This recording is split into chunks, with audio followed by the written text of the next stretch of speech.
আমি ফারদুল ইসলাম। তো আপনারা কিভাবে প্রাইভেট গাড়ি দেখবেন কেনার আগে সেই ব্যাপারে একটু ভিডিও করছি। তো প্রাইভেট কার কেনার আগে অবশ্যই আপনারা গাড়ির বডিটা খেয়াল করবেন, গাড়ির বডিটা ঠিক আছে কিনা, ইঞ্জিন গিয়ার সাসপেনশনটা ঠিক আছে কিনা, এটা দেখে কেনার চেষ্টা করবেন। তো আমি ইঞ্জিন সাইডটা প্রথমে দেখাবো, সামনে আসার আপনি। তো এ হচ্ছে পুরাটাই কিন্তু ইঞ্জিন ভাই, ইঞ্জিন। তো এটা হচ্ছে সকেট জাম্পারের গুঁড়া, আর এটা হচ্ছে মার্সেল, এটাও সকেট জাম্পারের গুঁড়া। তো এই সকেট জাম্পারের গুঁড়াটা যদি ঠিক থাকে আপনি ধরে নিতে হবে ইঞ্জিন সাইডটা ঠিক আছে। তো আসেন সামনে থেকে দেখাই। এটা দেখেন, এই যে সকেট জাম্পারের গুঁড়ার যে পেস্টিং, এই পেস্টিং যদি অরিজিনাল থাকে তাহলে ধরে নেবেন গাড়ি এই সাইডটা ঠিক আছে। তারপর আমি হাতটা যেভাবে দিই এইভাবে ধরবা, এই এই এই পেস্টিংটা দেখেন, এই সাইডটা, তারপর এই যে মার্সেলটা, এই মার্সেলটা ঠিক আছে কিনা, আস্তে আস্তে ধরো, হ্যাঁ, মার্সেলটা ঠিক আছে কিনা। এবং এই পাশের সকেট জাম্পারের গুঁড়াটা আপনারা দেখবেন, এই সাইডটা ঠিক আছে কিনা। আবার এইখানে এই যে ইয়া থাকে, রিপিট থাকে, এটা কিন্তু জাপান মেরে দেয়। তো এইরকম যদি থাকে, এরকম যদি থাকে তাহলে ধরে নিতে হবে যে গাড়িতে কোনো অ্যাক্সিডেন্ট নাই। আর যদি কোনো অ্যাক্সিডেন্ট থাকে, মার খাওয়া থাকে, তাহলে কাজ করলে আপনারা বুঝতে পারবেন, আপনি নিজেই বুঝতে পারবেন যে গাড়িতে কোনো অ্যাক্সিডেন্ট হিস্ট্রি আছে কিনা। আর এছাড়া এই যে হচ্ছে এই বনাটের এই ঝুড়িগুলো অবশ্যই দেখবেন, এই ঝুড়িগুলো অবশ্যই দেখে নেবেন। এরকম থাকলে ধরে নেবেন যে বনাটের টেম্পার ভালো আছে বা বনারটা ভালো আছে। আর যদি ফিক্স থাকে তাহলে ধরে নেবেন যে ফিক্স, মানে বনারটার কন্ডিশনটা একটু খারাপ। তো আমি করছি, আর সামনে আসেন, এই যে দেখেন অরিজিনাল গ্লাস, এই লেখাটা থাকবে, কেও লেখাটা থাকবে। এটা কিন্তু অরিজিনাল লাইট, জাপান থেকে যেমন আসছে তেমন। তো আমি প্রাইভেট কার দেখার জন্য সামনের সাইডটা আমি যেভাবে দেখাইছি, আশা করি এইভাবে দেখলে আপনি গাড়ি কোনো অ্যাক্সিডেন্ট হলে গাড়ি আপনাকে দিতে পারবেন। তো আমার পিছন সাইডে যাবো এখন, পুশ করবেন। তো সামনের সাইড চেক করবেন। এছাড়া আপনারা যে গাড়িটা কিনবেন চতুর সাইডটি আপনারা সুন্দরভাবে দেখবেন আর কি।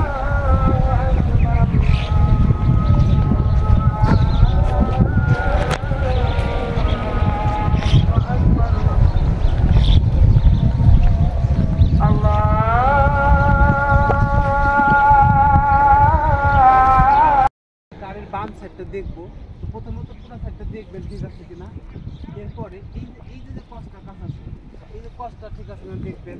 ধরো এইখানে কিন্তু একটা রাবার আছে, দেখতে পাচ্ছেন, এই যে রাবারটা, এই পেস্টিংয়ের রাবারটা ঠিক আছে কিনা, এবং নিচে ফাইনালটা ঠিক আছে কিনা আপনারা দেখার চেষ্টা করবেন, পুরাটা ঠিক আছে। এরপর আপনার ড্যাশবোর্ডটা দেখবেন, ড্যাশবোর্ডটা ঠিক আছে কিনা, সিলিংটা ঠিক আছে কিনা, এবং এই যে খুঁটিগুলো দেখবেন, পাশাপাশি এই খুঁটিগুলো দেখবেন, এই যে খুঁটিগুলো দেখবেন ঠিক আছে কিনা। হ্যাঁ, এই খুঁটিগুলো আপনারা একটু দেখবেন আর কি। এটা যদি এরকম থাকে আপনি ধরে নিতে হবে অরিজিনাল আছে। এরপরে পিছন সাইডটা, এই যে কষ্টটা দেখেন, এই যে কষ্টটা এরকম যদি থাকে তাহলে ধরে নিতে হবে এই সাইডে কোনো অ্যাক্সিডেন্ট হিস্ট্রি নাই। তারপর আপনার চাকা দেখবেন। আর কাছে আসুন, এই যে ফাইনালটা এখানে একটা ধরে দেখবেন যে একদম বেলেটের মতো চিকন, যদি বেলেটের মতো থাকে তাহলে ধরে নিতে হবে এই সাইডটা ঠিক আছে। এবং মাঠঘাটের কোডটা আপনারা দেখবেন, কাছে আসুন, মাঠঘাটের কোডটা ঠিক আছে কিনা এটা আপনারা দেখে নেবেন। তো আশা করি এইভাবে যদি দেখে নেন তাহলে আপনার গাড়িটি এই সাইডটা কোনো অ্যাক্সিডেন্ট সাইড আসুন,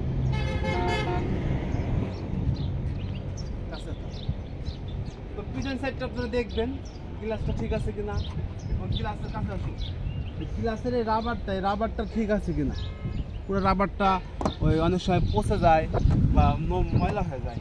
এবং এই পাশের যে কষ্টটা আপনারা জানেন, আমার ভিডিওটা যারা দেখছেন, এই কষ্টটা ঠিক আছে কিনা দেখবেন, এবং এই পাশের কষ্টটা ঠিক আছে কিনা এটা আপনারা দেখে নেবেন। এছাড়া গাড়িটা অবশ্যই যদি পারেন কোনো সার্ভিসিং গ্রামে নিয়ে গাড়ির সাসপেনশন বা তলার সাইডটা একটু দেখে নেবেন যে তলাটা পচা টচা আছে কিনা। তো আপনি এই পাশে আসুন, একই সিস্টেমে আপনার এই সাইডটা চেক করবেন, আপনার এইখানটা ঠিক আছে কিনা দেখবেন, কাছে আসুন, এই সাইডটা ঠিক আছে কিনা দেখে নেবেন, এবং সিলিংটা ঠিক আছে কিনা, এবং এই যেটা দেখতে বলছি এই পেস্টিংটা ঠিক আছে কিনা আপনারা দেখলেই বুঝবেন, এবং মাঠঘাটের কোডটা ঠিক আছে কিনা।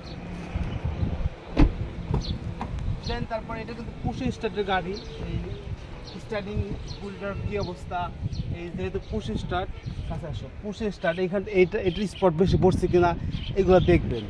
বিষয় হচ্ছে একটা গাড়ি কম চলা বেশি চলা গাড়ি আপনারা দেখলেই বুঝতে পারবেন। গাড়িটি এরপরে চতুর্থ সাইডটি ঘুরে দেখার পরে আপনারা চেষ্টা করুন গাড়িটা একটু চালাই দেখার জন্য, কেননা ইঞ্জিন গিয়ারটা কী অবস্থায় আছে এটা আপনারা না দেখতে বুঝবেন না। তো যাই হোক ভাই, আমার পেজটা যদি ভালো লাগে অবশ্যই আমার ফেসবুক পেজটি ফলোতে রাখবেন, আর ইউটিউব চ্যানেল থেকে যারা দেখছেন অবশ্যই চ্যানেলটি সাবস্ক্রাইব করে রাখবেন, পুশ করো। আরেকটা ব্যাপার হচ্ছে আপনার গাড়ির পেপারস দেখবেন, পেপারসের সঙ্গে প্রাইভেট কারের চ্যাসিস নাম্বারটা থাকে এইখানে, কাছে আসো, এই যে এইখানটা থাকে চ্যাসিস নাম্বার, এইটা স্ক্রুড্রাইভারটা চাপ দিলে খুলে যাবে, খুলে যাওয়ার পরে ভিতরে চ্যাসিস নাম্বার আছে, পেপারসের সাথে চ্যাসিস নাম্বারটা অবশ্যই মিলাই নেবেন। আলহামদুলিল্লাহ আমরা এই পুশি স্টার্ট আমরা গাড়িটি কিন্তু স্টার্ট করছি। আচ্ছা, দেখার পরে আপনারা অবশ্যই গাড়িটি চালাই দেখবেন যে গিয়ার ইঞ্জিনের কি কন্ডিশন। আর কাছে আর ভাই আমার চ্যানেলটি আবারও বলি, আমার চ্যানেলটি ভালো লাগে অবশ্যই আমার ইউটিউব চ্যানেলটি সাবস্ক্রাইব করে রাখবেন, আর ফেসবুক পেজটি ফলোতে রাখবেন, ফলোতে। আর যদি আরও ভালো লাগে অবশ্যই আমার চ্যানেলটি শেয়ার দিতে রাখবেন, যেন আপনার শুভাকাঙ্ক্ষী আপনার বন্ধু ভাই এইভাবে গাড়ি চেক করে গাড়িটি কিনতে পারে। তো আসেন গাড়িটি চালাবো, বসো। তো আমরা গাড়িটি চালাচ্ছি, তো সামনে দেখে তো এবার আপনারা চালায় চেক করে নেবেন যে গাড়িটির গিয়ার সাসপেনশন ইঞ্জিনের কী অবস্থা, এটা দেখে নিলে আপনারা আশা করি গাড়িতে আপনারা একটু ঠকাই দেওয়ার ভাই করো। তো আপনারা এইভাবে চেক করে নেবেন, আর গাড়ি কেনার সময় কখনো তাড়াহুড়া করবেন না, ঠান্ডা মাথায় ধীরে সুস্থ গাড়ি কিনবেন। সকলের সুস্বাস্থ্য দীর্ঘায়ু কামনা করতেছি, ভালো থাকবেন। আসসালামু আলাইকুম রহমতুল্লাহ।